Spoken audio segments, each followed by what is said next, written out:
Cek, cek. Assalamualaikum. Apakah suara saya terdengar? Waalaikumsalam, terdengar. Waalaikumsalam. Terdengar, Pak. Baik, baik. Terima kasih ya.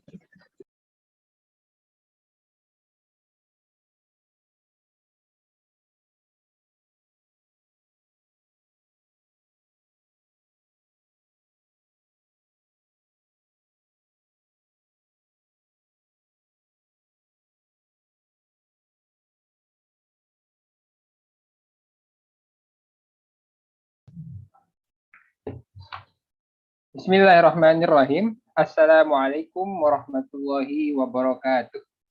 Waalaikumsalam warahmatullahi wabarakatuh.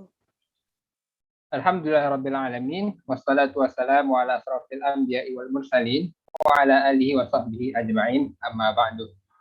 Puji syukur kita panjatkan kehadirat Allah Subhanahu wa taala yang telah memberikan kita banyak sekali nikmat, mulai dari nikmat kesehatan, nikmat Islam, dan nikmat iman, yang karenanya lah kita bisa berkumpul di forum yang insya Allah diberkahi ini, di pagi yang cerah ini.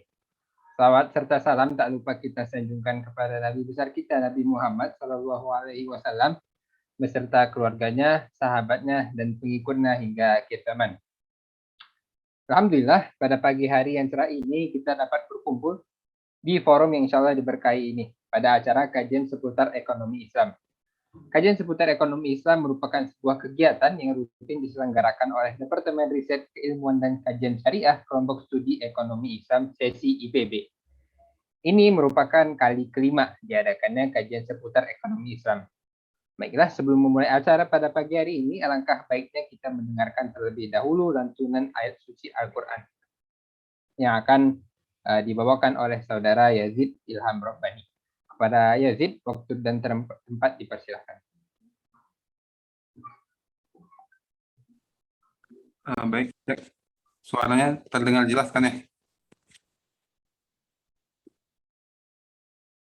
Oke, bismillahirrahmanirrahim.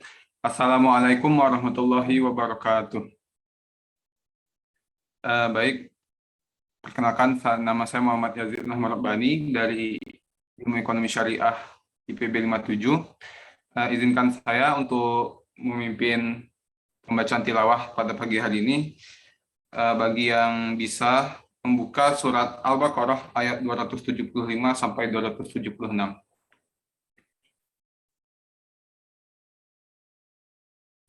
Baik, saya mulai. A'udzu billahi minasyaitonir rajim. Bismillahirrahmanirrahim. Alladzina ya'kuluna ar-riba la yakumuna illa kama yakumul ladzi yatakhabbathu asy-syaitanu minal mas. Dzalika bi annahum qalu innamal bay'u mithlu riba wa ahallallahu al-bay'a wa harrama riba. Faman ja'ahu maw'izatun min rabbih fantaha falahu ma salaf wa amruhu ilallah wa man 'ada fa ulaika ashabun nar hum fiha khalidun. Yamhaqullahu ar-riba wa yurbis shadaqat. Wallahu la yuhibbu kulla kaffarin athim. Shadaqallahul azim. Terima kasih. Wassalamualaikum warahmatullahi wabarakatuh. Waalaikumsalam warahmatullahi wabarakatuh. Shadaqallahul azim wa shadaqa rasul karim wa ala nahnu dzalika minasyaitonir syakirin. Terima kasih kepada saudara Yazid yang telah membacakan lantunan ayat suci Al-Quran. Semoga yang membaca dan mendengarkan mendapat pahala dari Allah Subhanahu wa taala. Kajian seputar ekonomi Islam yang kelima ini mengangkat tema halal dan haram fintech securities crowdfunding dalam perspektif fikih muamalah. Pengangkatan tema ini didasari oleh pendanaan bagi usaha mikro kecil dan menengah atau yang bisa kita sebut UMKM di Indonesia yang mulai memasuki babak baru. Kemajuan teknologi dimanfaatkan untuk mengatasi permasalahan klasik yang dihadapi oleh setiap pelaku usaha, yaitu pendanaan. Sistem crowdfunding menjadi solusi bagi permasalahan tersebut. Securities crowdfunding memanfaatkan platform digital sehingga akan menjadi media yang sangat efektif dari dua sisi, yaitu pihak yang membutuhkan dana dan pihak investor.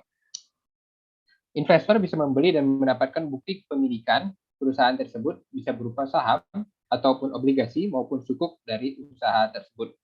Nah, di tengah arus perkembangan securities crowdfunding di Indonesia, masyarakat muslim harusnya mulai mempelajari bagaimana skema securities crowdfunding yang tidak bertentangan dengan prinsip syariah. Halal haramnya suatu transaksi dapat dilihat dari pendekatan fikih muamalah. Jadi terdapat batas-batasan yang harus dipatuhi oleh seorang muslim dalam bertransaksi atau bermuamalah. Atas bagaimana tinjauan fikih muamalah terhadap indeks securities crowdfunding dan apa saja perkara yang dihalalkan dan yang diharamkan. Maka dari itu kami mengundang Ustadz Bagus Teguh Perwira LCMA untuk memaparkan materi terkait halal haram indeks securities crowdfunding. Sebelum itu izinkan saya untuk memperkenalkan terlebih dahulu siapa pembicara kita pada pagi hari ini. Ustadz Bagus merupakan pengurus Badan Pelaksana Harian Dewan Syariah Nasional Majelis Ulama Indonesia atau DSN MUI, anggota Dewan Pengawas Syariah Maybank Indonesia. Selain itu beliau juga memiliki izin sebagai ahli syariah pasar modal dari OJK dan memegang sertifikat kompetensi pengawas syariah serta sertifikat Certified Financial Planner atau CFP. Baiklah, tanpa perlu berpanjang kata, saya serahkan waktu dan tempat kepada Ustadz Bagus untuk menyampaikan materinya. Waktu dan tempat dipersilakan. Tafadhol Ustadz. Baik, bismillahirrahmanirrahim. Assalamualaikum warahmatullahi wabarakatuh. Waalaikumsalam warahmatullahi wabarakatuh. Alhamdulillah, nahmaduhu wa nasta'inuhu wa nastaghfiruh wa na'udzu billahi min shururi anfusina wa min sayyiati a'malina. May yahdihillahu fala mudilla lahu wa may yudlil fala hadiya lahu wa la murshida. Asyhadu an la ilaha illallah wahdahu la syarika lahu wa asyhadu anna Muhammadan abduhu wa rasuluhu wa la nabiyya ba'da. Ma'bad. Teman-teman sekalian, alhamdulillah pada pagi hari ini sudah menjelang siang ya. Kita bisa silaturahim meskipun melalui virtual seperti saat ini ya. Sebelumnya saya mohon maaf sekali karena di luar jadwal sebelumnya saya ternyata harus dalam perjalanan, sehingga ini saya melakukan kajian ini dengan cara di jalan gitu ya. Mohon maaf kalau memang nanti ada sedikit terganggu sinyal. Tolong saya diinformasikan supaya lebih efektif ya kegiatan pada pagi hari ini. Sekali lagi kalau ada ribut-ribut mohon dimaklumi karena saya bawa anak-anak juga. Baik, bicara tentang securities crowdfunding, maka kita tidak bisa terlepas dari kemajuan digitalisasi transaksi ya. Maka kita perlu tahu dulu, kadang-kadang securities crowdfunding hukumnya, ketentuan-ketentuannya mengikuti dengan ketentuan-ketentuan yang ada di yang non digital gitu ya. Mau ketika dia isu saham, maka ketentuan-ketentuan secara syariahnya ya, bukan ketentuan OJK-nya tentunya. Ketentuan secara syariahnya itu ya sesuai dengan hukum sahamnya. Ketika bicara tentang obligasi tentu di syariah nggak bisa. Ketika bicara suku, maka ketentuan-ketentuan yang akan diterbitkan yang akan ditawarkan dalam securities crowdfunding ini sesuai dengan ketentuan-ketentuan yang ada di dalam suku. Gitu ya.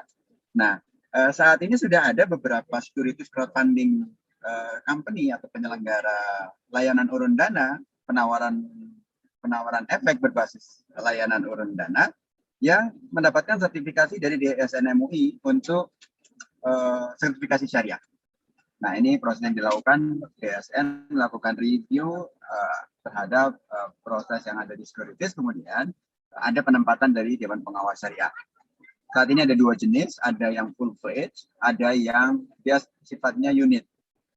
Hanya saja untuk yang unit usaha syariah katakan gitu, atau unit pelayanan syariah itu saat ini baru ada untuk yang udah firm itu yang baru yang untuk yang sukuk. Sementara untuk yang saham kita masih menunggu ketentuan OJK berupa surat edaran dari OJK atau SK OJK yang akan mengatur lebih detail berkaitan dengan unit katakan pengelolaan atau pelayanan syariah dari securities crowdfunding ini.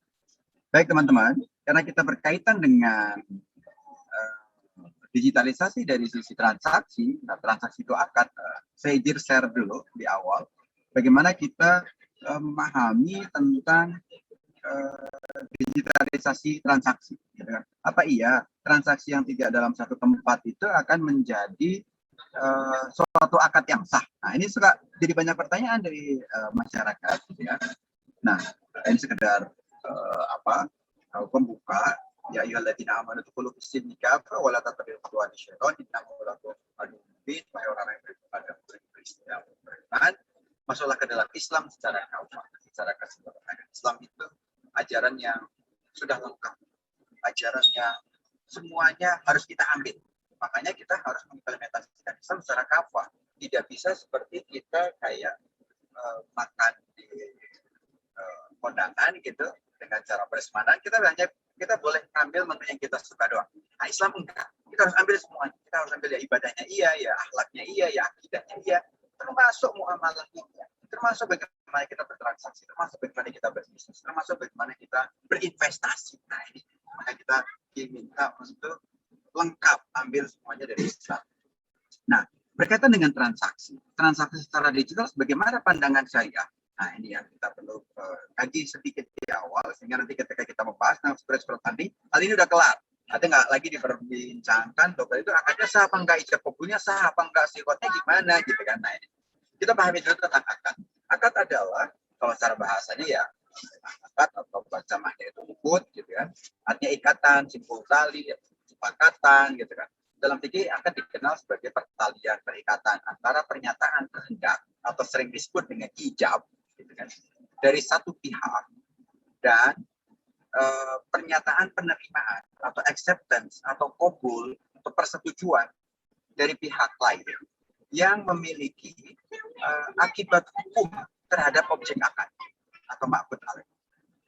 Jadi satu pihak menyatakan ijab dan pihak lain, satu pihaknya lagi menyatakan qabul, yang ijab dan qabul ini memiliki akibat hukum terhadap objek akad. Jadi kalau misalkan terjadi akad jual beli, maka segera setelah akad, jadi muqtadal hukum atau konsekuensi implikasi hukum terhadap akad itu akan beralih status objek fauron, secara segera. Gitu kan.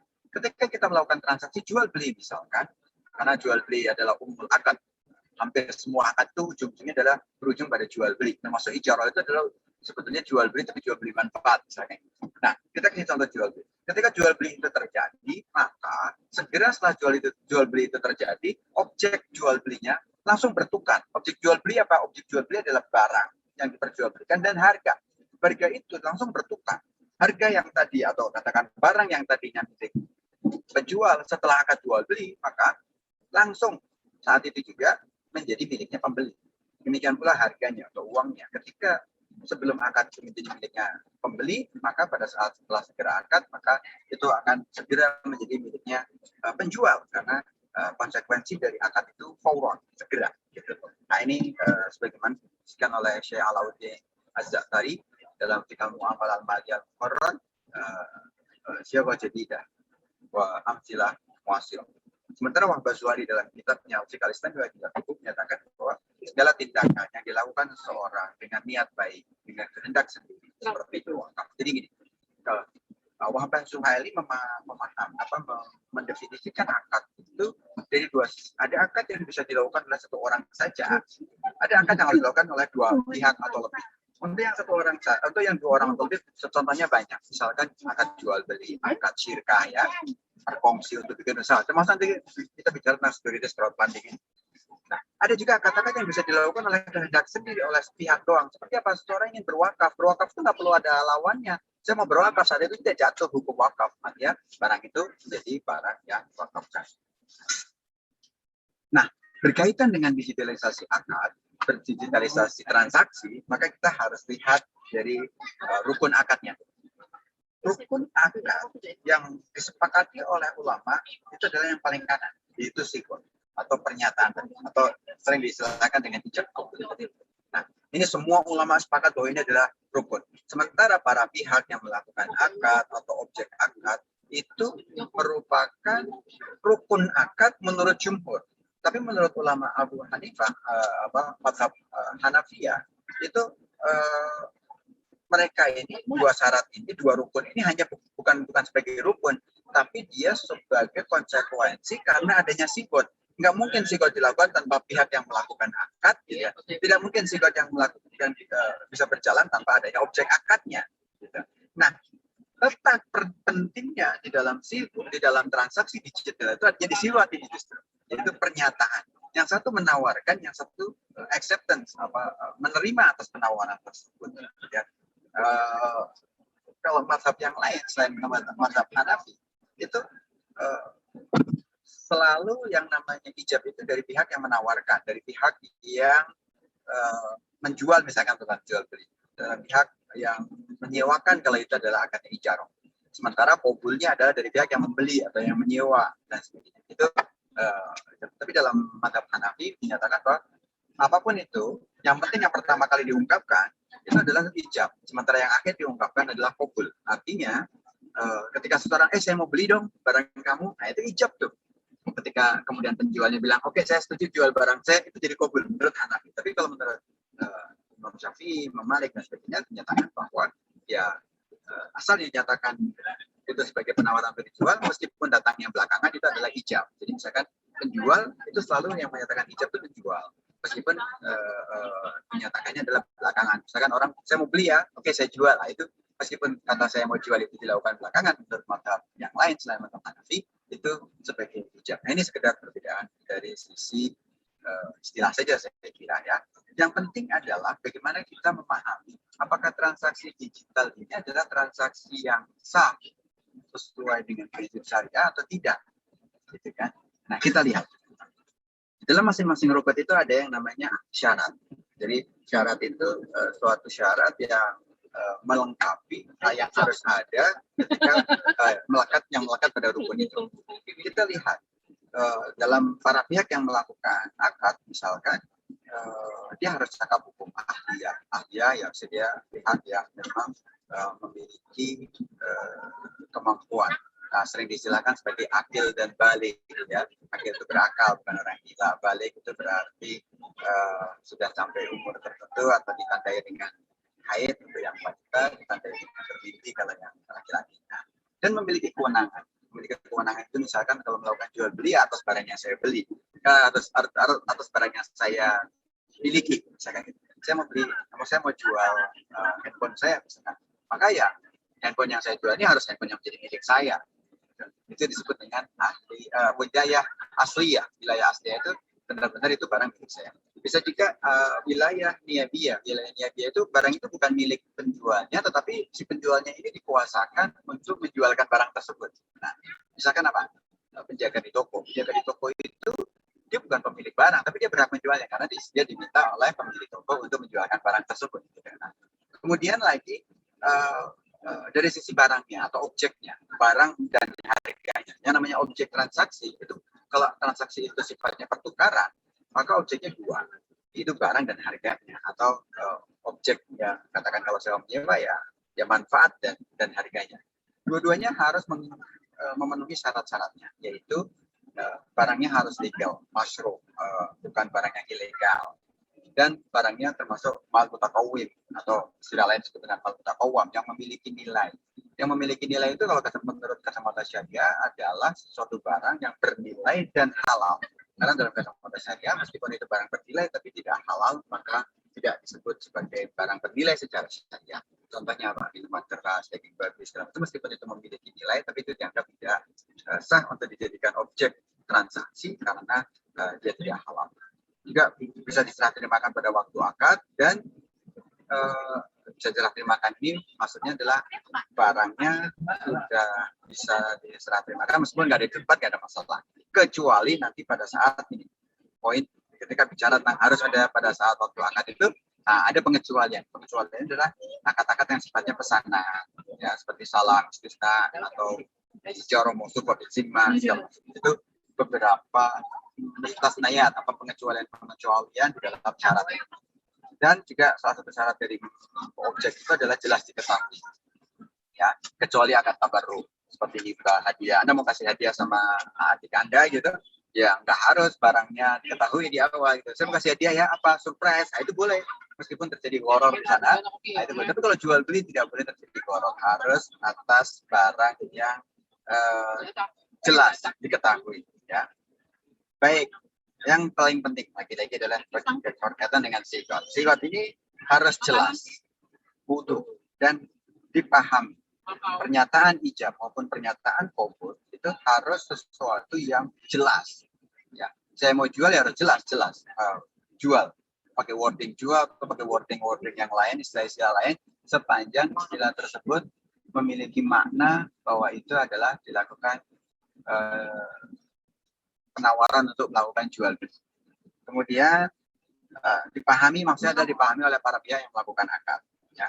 Kemudian ijab dan qabul ini harus bersesuaian. Bersesuaian itu artinya ketika saya satu mau jual, satu mau beli, maka jual beli atas objek A misalkan gitu, maka harus bersesuaian. Satu mau jual A, ya yang B mau jual yang satu pihak lagi mau beli yang A juga gitu, barang yang sama, ada bersesuaian. Dan juga bersambung, it dissolve, artinya tidak disejeda atau tidak di-distract dengan hal-hal lain. Nah, bagaimana berkaitan dengan sigot ini untuk transaksi yang digital? Nah, para ulama berkesimpulan bahwa yang namanya sigot itu bisa dilakukan utamanya dengan lisan. Saya mau beli, saya mau jual. Atau bisa juga dengan tulisan. Nah, sekarang dipraktekkan dengan transaksi dengan akad jual beli tertulis, misalkan kita akan sewa menyewa tertulis, itu meskipun nggak ngomong saya jual sama beli, tapi ketika tanda tangan sebuah dokumen, maka itu dianggap sebagai juga akad. Atau isyarat. Nah, ulama ada yang membolehkan isyarat itu sebagai akad, ada yang tidak membolehkan kecuali untuk orang-orang yang tidak mampu untuk berbicara. Nanti untuk lain. Nah, sekarang isyarat ini mungkin adalah satu metode sigot ijab qabul yang kemudian diterima. Seperti orang mau beli minuman misalkan, langsung bilang aja begini. Nah, itu artinya tangannya kode aja deh, pakai isyarat aja. Itu artinya saya mau beli minuman gitu. Karena misalkan penjualnya agak jarak jauh, apalagi sekarang lagi social distancing misalkan gitu ya. Nah, ini juga satu hal yang kemudian dibolehkan. Termasuk juga perbuatan. Perbuatan ini adalah kayak kita datang ke minimarket, supermarket. Ya, kita nggak bilang beli, nggak bilang jual kan, tetapi kita ambil barang, taruh di kasir, bayar. Itu juga bagian daripada akad. Nah, ulama Malikiyah dan Hanabilah kembali ya, menekankan tentang pentingnya pemahaman masing-masing pihak yang berakad dalam melakukan akad. Nanti memahami, isyarat itu dipahami, perkataannya dipahami, tulisannya dipahami, kemudian apa perbuatannya juga dipahami dan disepakati untuk dilakukan. Bahwa itu adalah bagian dari metode akad. Kemudian ulama Malikiyah dan Hanabilah membolehkan akad, baik ini yang paling penting, dengan lisan, dengan isyarat maupun dengan bentuk termasuk secara digital, dengan syarat perkataan, tulisan, perbuatan dan atau isyarat yang dilakukan oleh masing-masing pihak, termasuk yang tadi digital tadi, dimengerti dan dipahami oleh pihak yang lainnya, dan masing-masing pihak melakukan akad menerima apa yang disepakatinya. Artinya kalau kita sekarang melakukan klik beli melalui marketplace misalkan, atau kita klik jual, atau kita mendisplay barang kita di marketplace, maka itu artinya ijab. Ketika klik beli, maka itu adalah qabul ya. Nah, ini hal-hal yang kemudian diadopsi. Nah, ini juga diungkapkan oleh Imam An-Nawawi. Imam Nawawi itu wafat tahun 500-an Hijriah. Dia mengatakan bisa dengan lisan, bisa dengan tulisan, bisa dengan perbuatan, dan bisa dengan cara-cara lain yang secara urf, secara kebiasaan masyarakat setempat diakui bahwa itu sebagai akad. Gitu. Nah, dengan demikian maka ulama-ulama zaman dulu itu sudah sangat terbuka dengan metode sigot yang sangat beragam. Sehingga sepanjang itu diakui itu sebagai sigot, ya, sebagai suatu transaksi, maka itu dan transaksinya. Ya. Sehingga ketika klik itu sah apa enggak sah. Nah, maka ketika dengan mengklik beli itu disepakati bahwa itu adalah termasuk bagian dari transaksi jual beli, maka itu hukumnya sah dan si jual belinya. Lalu ada pertanyaan juga dari masyarakat, terutama yang sedikit memahami tentang fikih misalkan, gitu ya. Kalau gitu berkaitan dengan fikih itu sigot itu ada syarat ittihadul majlis. Ittihadul majlis. Nah, ittihadul majlis itu apakah harus satu tempat? Nah, ternyata para ulama memiliki pandangan yang luas juga tentang syarat ittihadul majlis. Syarat ittihadul majlis itu adalah syarat bahwa si antara jual dan belinya itu, kata ijab dan kabulnya itu pada mekanisme yang sama, bukan berkaitan dengan tempat. Jadi mau tempatnya sama tapi nggak nyambung, itu tidak sah. Mau tempatnya berbeda tapi nyambung, terjadi ittisal dan juga misalkan terjadi satu dalam platform yang sama, kalau bahasa kita sekarang dalam mekanisme yang sama, maka itu boleh. Nah, maka dulu diskusinya para ulama di zaman desa ini, transaksi dilakukan dengan telepon, itu sah apa enggak? Nah, ulama sudah mulai pembahasan karena sepanjang si akad ijab dan qabul itu nyambung antara ijab dan qabulnya pada satu mekanisme yang sama. Disebut majlis kalau itu pakai telepon, maka majlis itu adalah telepon itu. Kalau pakai marketplace, maka si platform itulah sebagai majlisnya. Ya. Itu saya kira berkaitan dengan tadi digitalisasi dari transaksinya, termasuk dalam securities crowdfunding. Ketika seorang investor klik, saya mau chip in, mau invest di sebuah UMKM misalkan, di sebuah penerbit untuk penerbitan suku, ketika dia klik saya order beli atau accept terhadap penawaran yang ditawarkan berupa suku, maka dia termasuk menjadi sah melakukan akad. Nah, berkaitan dengan syariah, berkaitan dengan syariah, maka di Indonesia syariah ini sudah menjadi suatu terminologi yang masuk ke dalam peraturan perundang-undangan, gitu kan. Masuk dalam peraturan perundang-undangan itu adalah kita lihat di undang-undang tentang perbankan, di ketentuan-ketentuan OJK tentang pasar modal, misalkan. Nah, di sini disebutkan bahwa prinsip syariah adalah prinsip hukum Islam dalam kegiatan perbankan, karena ini undang-undang tentang undang-undang perbankan, gitu ya. Lalu berdasarkan yang paling penting, berdasarkan fatwa yang dikeluarkan oleh lembaga yang memiliki kewenangan dalam penetapan fatwa di bidang syariah. Nah, di penjelasan di undang-undang ini, yang dimaksud dengan lembaga yang berwenang mengeluarkan fatwa adalah Majelis Ulama Indonesia. Di Majelis Ulama Indonesia sendiri, khusus untuk yang berkaitan dengan bisnis dan ekonomi dan keuangan, maka fatwanya akan dikeluarkan oleh Dewan Syariah Nasional. Sementara berkaitan dengan sosial keagamaan akan dikeluarkan oleh Komisi Fatwa. Jadi ada memang pembagian tugas internal dari Majelis Ulama Indonesia. Sehingga ketika kita lihat di POJK, misalkan POJK tentang pasar modal, dinyatakan bahwa yang namanya prinsip syariah di pasar modal adalah prinsip hukum Islam dalam kegiatan syariah di pasar modal berdasarkan fatwa. Sebutnya langsung Dewan Syariah Nasional Majelis Ulama Indonesia. Saya kira itu. Kemudian, nah, digitalisasi ini sekarang ada yang sifatnya payment, ada yang sifatnya transaksional. Maka kalau SCF, securities crowdfunding ini masuk dalam kategori yang SCF, yang transaction. Nah, kalau yang payment itu kayak ya link aja lah, katakan gitu ya, GoPay, GoPay dan sebagainya untuk sebagai payment gateway. Nah, di Dewan Syariah Nasional Majelis Ulama Indonesia pun sudah ada beberapa fatwa. Misalnya bukan hanya ada satu fatwa, tapi ada beberapa fatwa. Seingat saya ada 4 atau 5 fatwa yang wordingnya mirip. Yang intinya adalah akad harus dinyatakan secara tegas, jelas, dan mudah dipahami dan dipengerti serta diterima oleh para mitra atau para pihak. Sebenarnya kebetulan saya ambil dari yang sirkah. Jadi oleh para pihak yang melakukan transaksi harus tegas, jelas, mudah dipahami, dimengerti dan diterima. Nah, lalu ketentuan kedua, ketentuan berikutnya adalah akad boleh dilakukan secara lisan, tertulis, isyarat, dan perbuatan atau tindakan, serta dapat dilakukan secara elektronik sesuai syariah dan peraturan perundang yang berlaku. Jadi tetap mengacu kepada peraturan perundang yang berlaku. Jika memang peraturan memungkinkan untuk melakukan sebuah transaksi secara digital atau tidak dilarang secara peraturan perundangan, maka hal itu hukumnya adalah boleh. dalam bahasa Indonesia sering disebutkan dengan penawaran efek syariah melalui layanan dana berbasis teknologi informasi. Kalau securities crowdfunding secara umum, maka tidak ada kata-kata syariahnya. Ya. Nah, intinya dari securities crowdfunding ini adalah adanya investasi bersama. Investor A, B, C, D itu mereka melihat penawaran yang ditampilkan oleh penyelenggara crowdfunding melalui apps-nya, melalui aplikasinya, kemudian ini beli chip in, bukan sekedar beli, jadi itu sukuk, bisa jadi juga itu penyertaan berupa saham, gitu. Maka dia menempatkan dananya untuk menunjuk aset investasinya apa, misalkan bisnisnya bisnis kos-kosan, misalkan gitu, atau bisnisnya bisnis restoran, atau bisnisnya bisnis apapun lah ya, yang kemudian bisnis ini kalau memang securities crowdfundingnya syariah, maka bisnis juga harus bisnis yang halal yang dibolehkan.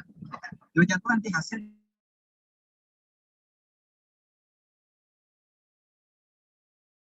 seterusnya, karena itu saya bisa sangat tanya, maka return dari aset investasinya ini, ya, kalau itu restoran, kalau itu bisnis, ketika bisnis membagi dividen, gitu, bahasa dalam sahamnya misalkan, maka itu adalah akan diterima oleh investor atau dua dividen semua investor melalui penyelenggara securities crowdfunding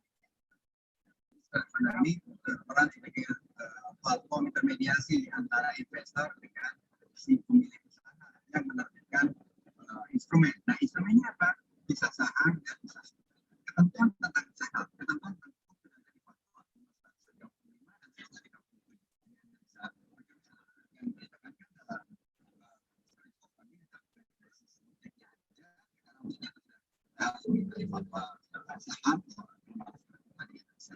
dan kemudian Afwan Ustadz, suaranya kecil tadi. sekarang masih kecil atau sudah besar lagi? Ya, segini Ustadz. Udah. Oke, mohon maaf. Nah, crowdfunding itu ada dua sisi ya, dari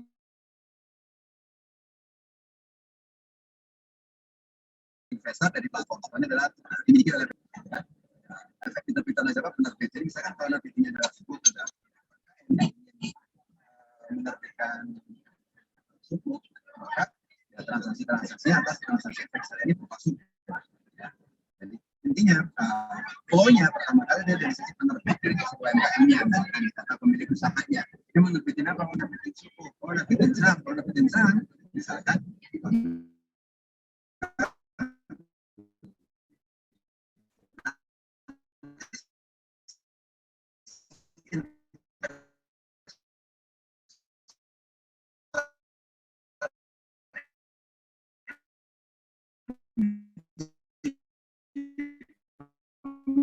milik dari usahanya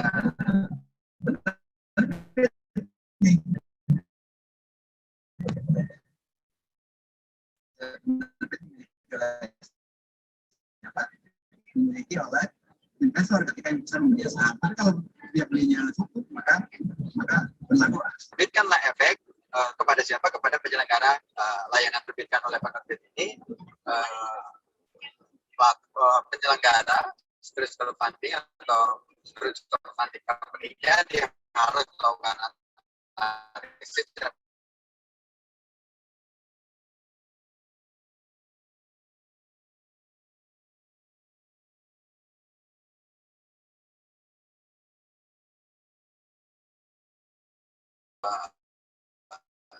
bagian yang tentunya dananya akan masuk ke dalam efek syariah yang diterbitkan oleh penerbit. Apakah efeknya berupa sukuk, apakah efeknya berupa saham, itu ketentuannya kembali ke ketentuan tentang sukuk dan saham. Lanjut lagi berkaitan dengan setelah securities crowdfunding ini diterbitkan, maka apakah bisa diperdagangkan? Nah, hukum perdagangannya mengikuti hukum perdagangan fatwa secara peraturan bisa dilakukan tadawul diperdagangkan di melalui platform ini kalau untuk saham dalam waktu 6 bulan ya. Nah, teman-teman sekalian yang jadi transaksi perdagangan. Maka yang melakukan transaksi perdagangan adalah investor satu dengan transaksi antara investor satu dengan investor yang lainnya. Gitu ya. Jadi sama seperti saham, sama seperti sukuk, transaksi tadawul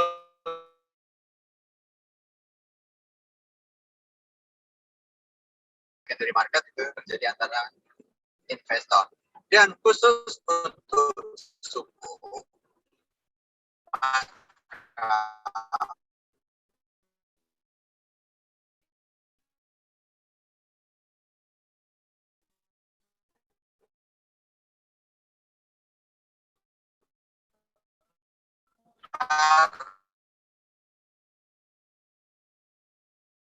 terus dilihat akadnya digunakan terkait dengan perdagangan sukuknya itu yang memungkinkan untuk dilakukan dia nantinya cukup dengan akad perubahan dilakukan di perdagangan.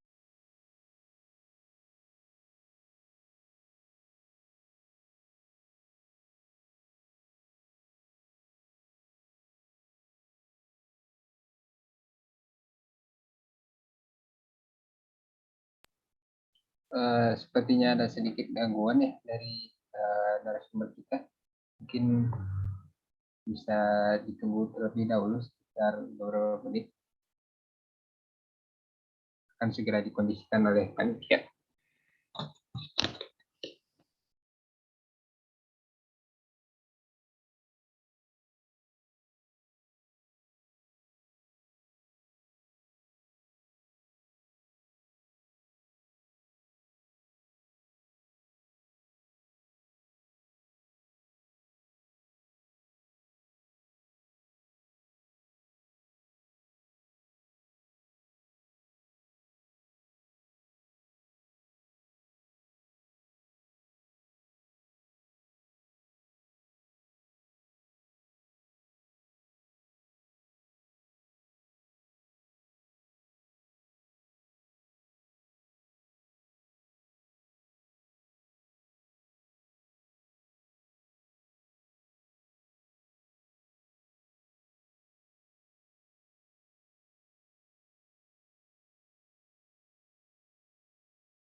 Assalamualaikum.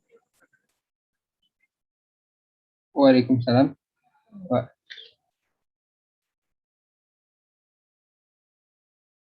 apakah bisa dilanjutkan kembali, Bapak? Ustadz, Halo. Ya, Halo. suara saya- terdengar Ustadz? Oke, ya, terdengar ya. Jadi saya kira saya nggak usah pakai kamera ya supaya Ya. lebih jelas ya. Saya kira apa ya? Tadi sudah saya jelasin secara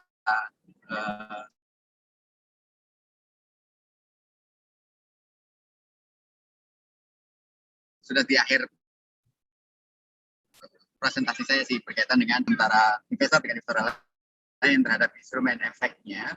Apakah itu cukup? Harus pada kata-kata cukup yang memang dimungkinkan untuk dilakukan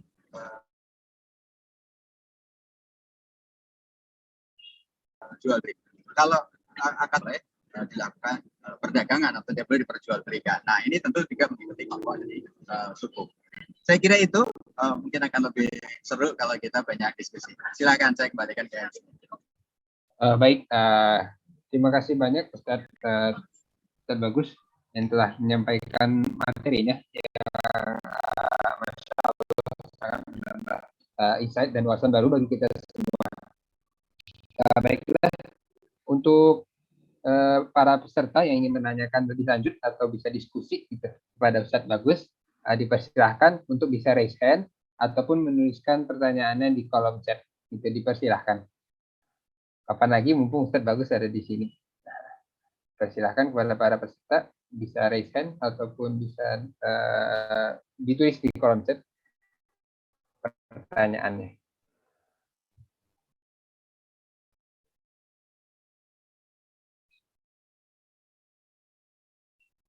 Oh, mungkin udah ada satu pertanyaan Ustaz, dari salah satu peserta dari Ibnu.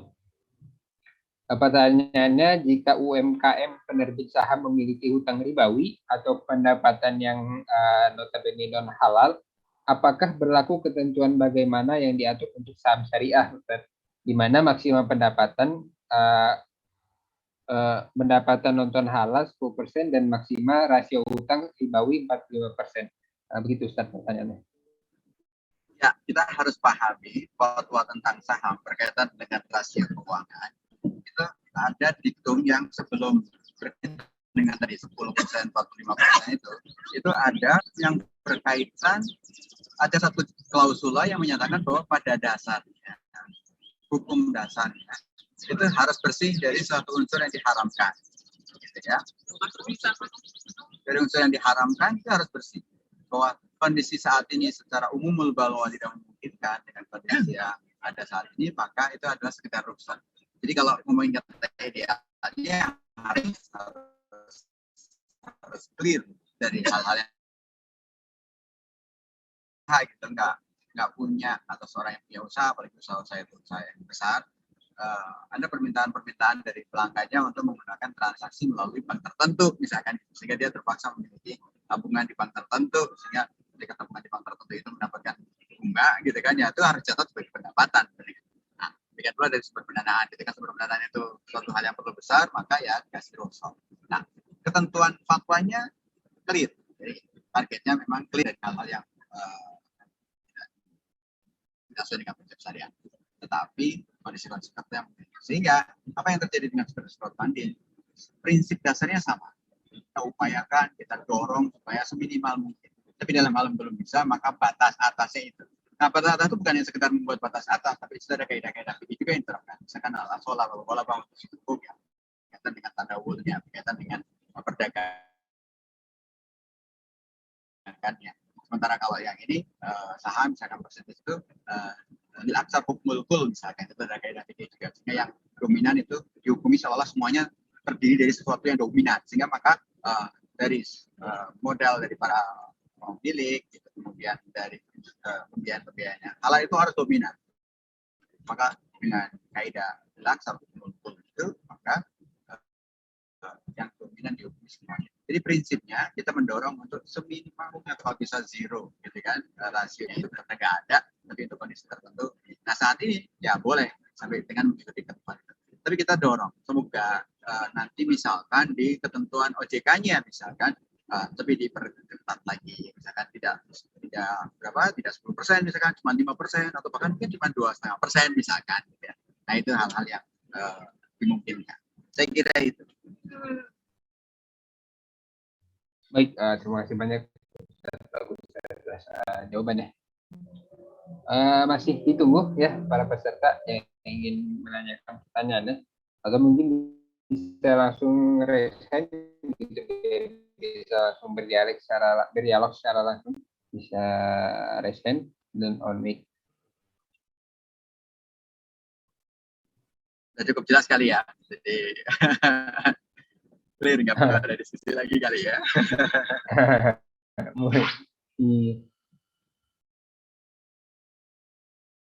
Ini ada sahabat saya juga nih, Pak Dwi Cahyo. Ya, ini bisa bantu. Insyaallah. Assalamualaikum Ustaz, ya. mohon izin belajar Ustaz. Ini saya lagi di kotanya Pak Dwi, ini beritanya nih. Oh, boleh ketemuan Ustaz. Mendadak ini. Enggak nih sama ini. Kayaknya nggak bisa, kayaknya waktunya mepet banget, saya mohon maaf ya. Oke, yang lain silakan. Siap. J. Oke, Masya Allah. Ada Pak Dwi.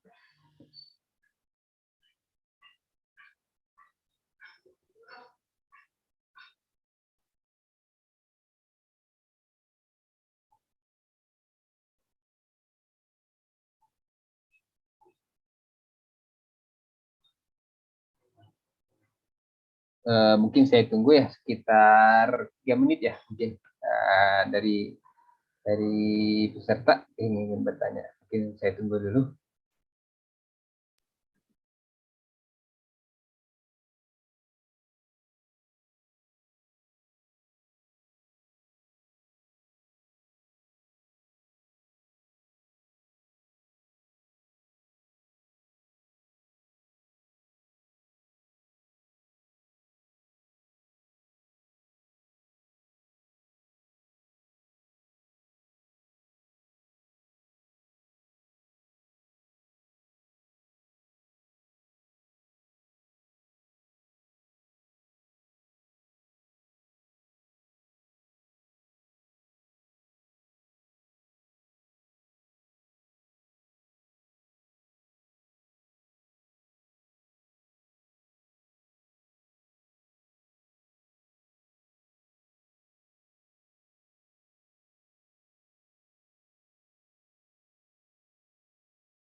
Sudah ada yang raise hand tuh sepertinya ya. Oh iya, boleh dipersilahkan kepada Saudari Arifia untuk bertanya. Ya, terima kasih atas kesempatannya. Sebelumnya juga terima kasih Ustadz Teguh ya sudah mau berbagi ilmunya tentang security crowdfunding ini. Saya ingin bertanya Pak, tapi mungkin pertanyaannya sangat basic gitu ya. Saya belum bisa menemukan perbedaan antara security crowdfunding sama equity crowdfunding gitu Pak. Kira-kira perbedaan lebih detailnya apa ya Pak? Jadi securities crowdfunding dengan equity crowdfunding itu jadi gini. Securities crowdfunding itu perluasan dari equity crowdfunding. Kalau equity crowdfunding, objek yang ditawarkan itu melalui platform layanan urun dana itu adalah hanya berupa saham saja, tidak berupa obligasi ataupun sukuk, obligasi dari konvensional, sukuk dari syariah. Nah, saat ini memang ketentuannya diperluas, tidak hanya untuk memiliki penerbit gitu ya. Jadi sebuah usaha nih, Anda punya usaha ingin dapetin investor baru, butuh modal tambahan misalkan berapa, 5 miliar misalkan. Anda tawarkan ke orang, maka orang yang membeli melalui equity crowdfunding itu artinya investor ini menjadi pemegang saham dari perusahaan kita, sehingga maka istilahnya adalah equity crowdfunding. Equity kan saham ya, saham. Sementara kalau securities itu efek lebih luas daripada sekedar saham, bisa sukuk, bisa obligasi, bisa yang lainnya. Saya kira itu sih perbedaan mendasarnya nih ya. ya, Mbak Arifia ya. Maka saat ini perusahaan-perusahaan equity crowdfunding ketika dia ingin menawarkan bukan hanya sekedar saham sudah equity, dia harus mengajukan lagi izin ke OJK untuk menjadi security crowdfunding, atau bahkan semuanya yang tadinya dapat izin untuk equity crowdfunding untuk kembali mendaftarkan lagi karena ada perubahan-perubahan di aktenya segala macam untuk menjadi perusahaan securities crowdfunding. Artinya dia bisa menawarkan semua efek. Dalam hal ini masih dibatasi si saham sama obligasi dan sukuk aja ya, belum yang lainnya. Tapi besar kemungkinan ketika udah istilahnya penawaran efek gitu ya, atau layanan urun dana yang berbasis securities, maka bisa juga terhadap efek-efek lainnya yang bukan hanya terbatas pada obligasi ataupun sukuk ataupun saham saja. Gitu. Saya kira itu, Mbak Arif ya. Baik, terima kasih, Ustadz. Ya, sama-sama baik. ya. Bagaimana Kak Arifia, apakah terjawab gitu pertanyaannya? Alhamdulillah, sudah terjawab. Baik, terima kasih banyak kepada Ustadz Agus juga Kak Arifia yang telah bertanya. Apakah ada lagi dari peserta gitu yang ingin bertanya?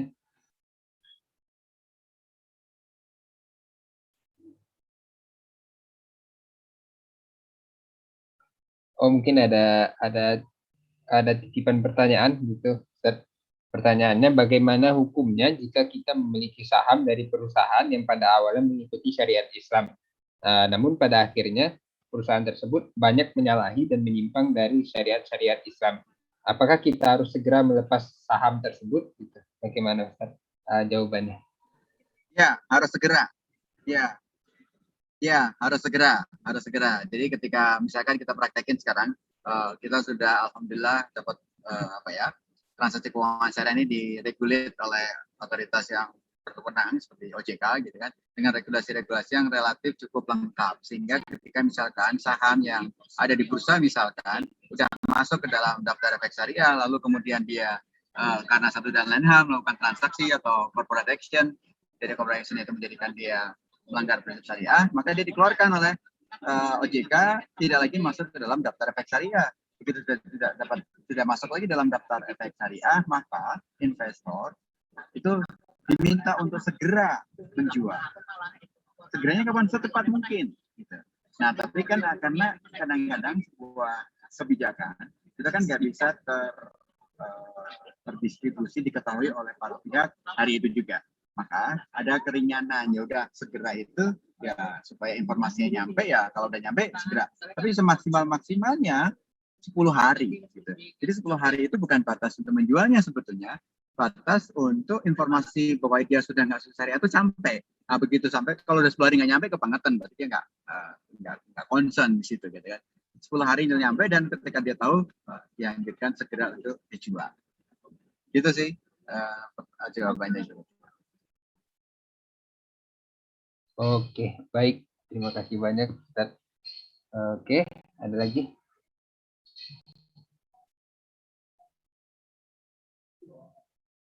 Atau mungkin saya ingin bertanya, Ustaz, ada sedikit pengalaman gitu yang saya masih belum menemukan jawabannya. Jadi begini, Ustaz, saya pernah bahasanya magang gitu di sebuah perusahaan, dan waktu itu saya mengurusi bagian pendanaan gitu ya, untuk nyari-nyari investor. Jadi waktu itu ada sebuah proyek, dan kami menemukan beberapa investor, dan salah satunya itu sebuah perusahaan gitu yang memproduksi berbagai macam barang gitu. Dan kalau ada ini dalam 10 barang yang diproduksinya ada satu barang yang mungkin melanggar syariat gitu. Itu bagaimana Ustaz? Apakah kita boleh tetap menerima duit gitu ya, dana dari si investor ini? Karena kan cuma satu gitu barangnya dari 10 gitu. Ada persenannya gitu nggak? Oh, ini kita mau terima dana dari investornya tuh badan usaha gitu ya? Iya, dari perusahaan gitu, yang produksi misalkan 10 barang, tapi dalam satu barangnya itu ada yang melanggar syariat gitu. Saya kira gini, kalau memang si investor itu badan usaha, kan kita tidak ini ya, bisa memastikan nggak bahwa dananya berasal dari dana yang halal atau yang haram. Prinsipnya kalau kita tahu bahwa ini dana haram, sebaiknya tidak. Ya, misalkan gini, saya mau invest ke Anda, tapi saya investnya ini dari hasil usaha saya di bidang minuman keras, ya, itu nggak boleh. Udah jelas, karena dia declare kan. Tapi kalau dia tidak declare, misalkan dia punya usaha macam-macam gitu kan, jadi kita asumsikan bahwa itu dari duitnya sendiri, ya, dari dananya sendiri. Kemudian itu atau dari dana yang halal. Nah, demikian pula sebagai implementasinya contohnya adalah ada bank syariah yang dimiliki oleh bank konvensional, kan gitu. Bank syariah yang dimiliki oleh bank konvensional ini dananya dari mana? Apakah dari menggunakan ataukah dananya diambil dari dana yang lain? Nah, maka DSN memiliki pandangan bahwa ketika jumlah modal yang disetorkan ke bank syariah itu besarannya masih lebih kecil daripada modalnya pemegang saham, maka itu diasumsikan modal yang disetorkan ke bank syariah adalah berasal dari pemegang saham. Misalkan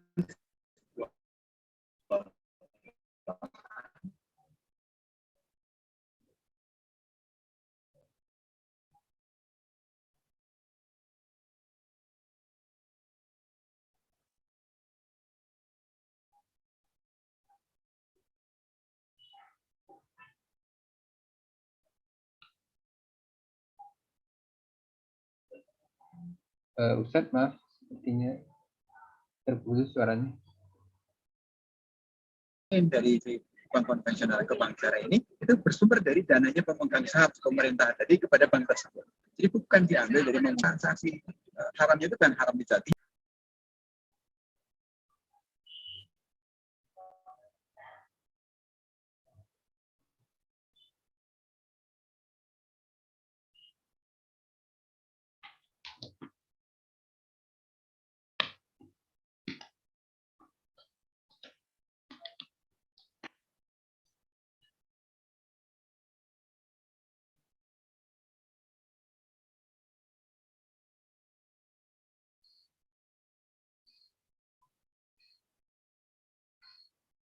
Sepertinya ada sedikit gangguan kembali dari Ustadz.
Sambil menunggu Ustadz kembali, mungkin bisa para peserta yang belum melakukan presentasi itu bisa presentasi terlebih dahulu. Untuk presentasinya sudah dikirim di kolom chat oleh panitia.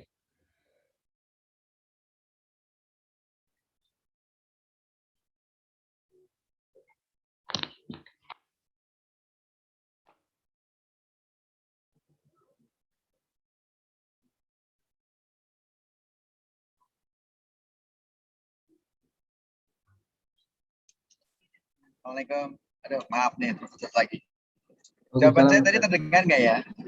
Mungkin di akhir sedikit terputus. Kenapa? Sampai mana tadi ya? sampai bank syariah mungkin, dan mungkin bisa lanjut dari ya Bang Syariah. Jadi kami diasumsikan dari modal dari banknya itu. Jadi itu bisa kita implementasikan juga ketika kita lihat dari siapa si investornya itu, maka kita kalau dia nggak nyatakan bahwa itu dari unsur yang haram, apalagi dia hanya satu usaha, maka kita bisa asumsikan itu berasal dari yang halal. Saya kira itu ya. Baik. Terima kasih banyak Ustaz. Alhamdulillah terjawab pertanyaan saya. Mungkin kalau tidak ada yang bertanya lagi, pertanyaan tadi menutup ya sesi tanya jawab kita pada pagi hari ini. Mungkin selanjutnya dilanjut ke sesi berikutnya. Ya, itu penyerahan sertifikat. Ini ada sertifikat penghargaan ya, Ustaz, dari kami sebagai kenang-kenangan dan sertifikat kepada Ustaz, mohon diterima.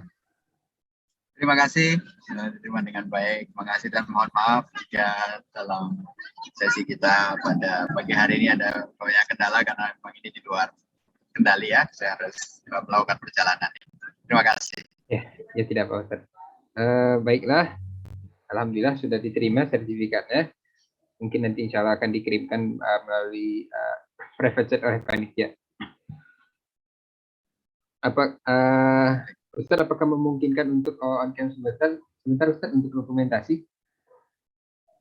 Ya silakan, saya coba buka nih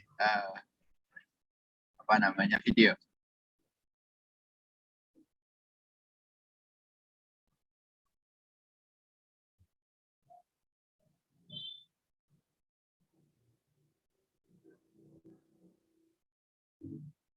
Baik, mungkin panitia bisa segera dimulai sesi dokumentasinya.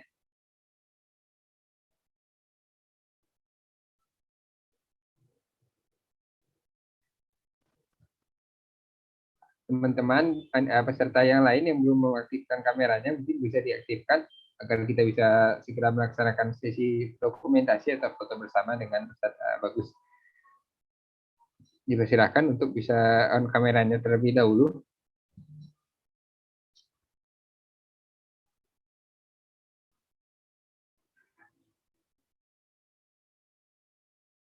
Dan dipersilakan juga kepada panitia untuk memandu sesi dokumentasi ini. Dipersilakan. Oke, teman-teman yang belum on cam mungkin bisa on cam dulu ya. Saya tunggu sebentar. Oke, mulai aja. Saya hitung 1, 2, 3. 1, 2, 3. Oke, slide selanjutnya 1, 2, 3. Terima kasih. Baik, terima kasih kepada panitia yang telah memandu sesi dokumentasi.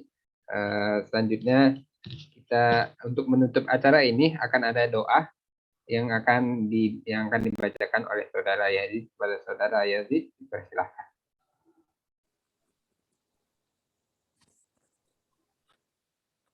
Ya, baik. Bismillahirrahmanirrahim. Izinkan saya untuk memimpin pembacaan doa penutup acara kajian kita pada pagi hari menjelang siang hari ini. Semoga apa yang kita peroleh dapat bermanfaat untuk kehidupan kita selanjutnya. Baik. Bismillahirrahmanirrahim. Bismillahirrahmanirrahim. Alhamdulillahi Rabbil Alamin. Wassalatu wassalamu ala ashrafil anbiya'i wal mursalin wa ala alihi wa sahbihi ajma'in. Amma ba'd. Ya Allah, berkahilah segala aktivitas kami selama dalam mengikuti rangkaian acara kami, dan jadikanlah sebagai amal ibadah di sisi-Mu. Ya Allah, tetapkanlah rahmat dan kasih sayang-Mu kepada kami, dan jadikanlah pertemuan ini sebagai pertemuan yang Kau ridai. Allahumma la sahla illa ma ja'altahu sahla. Ya Allah, mudahkanlah segala urusan kami, karena tidak ada yang mudah kecuali Engkau jadikan mudah. Allahumma ftah alaina abwabal khair, wa abwabal barakah, wa abwaban ni'mah, wa abwabal rizq, wa abwabal quwwah, wa abwaabas shahah wa abwaabas salamah birahmatika ya arhamar rahimin. Ya Allah, bukakanlah atas kami pintu kebajikan, pintu berkah, pintu rahmat, pintu kekuatan, pintu rezeki, pintu kesehatan, dan pintu keselamatan. Karena hanya Engkaulah yang Maha Pengasih dan Maha Penyayang. Allahumma inna a'udzubika minal hamni wal hazan wa a'udzubika minal ajzi wal kasal. Ya Allah, kami berlindung kepadamu dari keraguan hati dan duka cita, dan kami berlindung kepadamu dari sifat lemah dan malas. Rabbana afriq alaina sabran wa tsabbit aqdamana. Rabbana atina fid dunya hasanah wa fil akhirati hasanah wa qina adzabannar. Subhana rabbika rabbil izzati amma yasifun wa salamun alal mursalin walhamdulillahi rabbil alamin. Sekian, terima kasih. Assalamualaikum warahmatullahi wabarakatuh. Waalaikumsalam warahmatullahi wabarakatuh. Amin amin ya rabbal alamin. Semoga apa yang disampaikan pada pagi hari ini bisa menjadi ilmu yang keberkahan bagi kita di dunia maupun di akhirat kelak. Dan semoga ini menjadi amal jariah bagi Ustaz Bagus tentunya, agar bisa bermanfaat bagi kita semua. Baiklah, alhamdulillah telah terlaksana acara kajian seputar ekonomi Islam kita pada pagi hari ini. Tidak terasa kita sudah berada di penghujung acara. Kami ucapkan terima kasih banyak sekali lagi kepada Ustaz Bagus yang telah menyempatkan waktunya untuk bisa menyampaikan materi pada kajian kita pada pagi hari ini. Terima kasih banyak Ustaz. Syukron, jazakallahu khair. Dan juga kepada para peserta yang telah menyempatkan waktunya untuk mendengarkan kajian kita pada pagi hari ini. Baiklah, saya tutup, saya pamit. Saya Ryan Asnan dari Ilmu Ekonomi Syariah Angkatan 57 IPB University. Izin pamit, mohon maaf jika ada kesalahan kata yang benar datangnya dari Allah, yang salah datangnya dari saya sendiri. Terima kasih. Wassalamualaikum warahmatullahi wabarakatuh. Assalamualaikum warahmatullahi wabarakatuh. Terima kasih, saya pamit ya. Ya, baik. Jazakallahu khair. Waalaikumsalam.